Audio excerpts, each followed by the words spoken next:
Մեզ համար շատ կարևոր է լինել ընտանիքի կողքին եւ բացրաձայնել այս խնդիրները։ Ինձ համար առաջնայինն է, որ մենք բոլորս ունենք երեխաներ, ովքեր այս տարիքին են եւ ապահովագրված չենք, որ վաղը հենց մեր զավակներն են լինելու Դավիթի եւ Դավիթի ընտանիքի կարգավիճակում կարող ենք հայտնվել։ Եվ ես կոչ եմ անում հասարակությանը անտարբեր չանցնել այս գործի կողքով եւ լինել հետեւողական, եթե անհրաժեշտություն լինի, կարող ենք ծնողներով օրեր շարունակ դատախազության առջև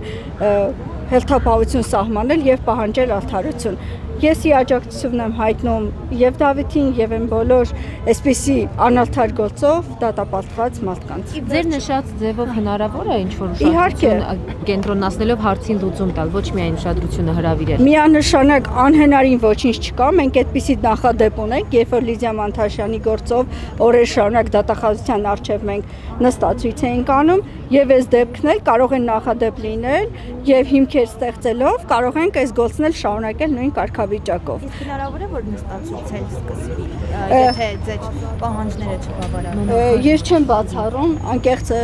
մասնակիցների անդամների հետ չենք քննարկել այս հարցը, Աննայի հետ ընդհանրապես, բայց ես հիմք ունենալով, որ մենք նախադեպ ունեցել ենք դատական որոշումներ փոխելու եւ այս ճանապարհով նույնպես պետք է դիտարկվի եւ եթե անհրաժեշտություն լինի հասարակությանը մոբիլիզացնել այս հարցի շուրջ։ Ձեր կարծիքով ինչու Աննա Վարդապետյանը չընդունեց թեկուզ երկու քաղաքացու եւ զրուցեր խոսեր նրանց հետ։ Գիտեք, իրենց մեղքերը այնքան շատ են, որ այս մեղքը իրենց համար ավելի բարդ է, քանի որ անմեղ երեխային, այն էլ անչափահաս երեխային դատապարտել այս չարչարանքներին, կարծում եմ երբեմն երևի իրենց խիղճը արթնանում է եւ չգիտեմ, կարող է ինքնատիրապետումը նույնիսկ կորցնել, ոչ մենք, այլ ինքը։ Ձեր կարծիքով եթե հաշ չեն Փաշինյանի հետ,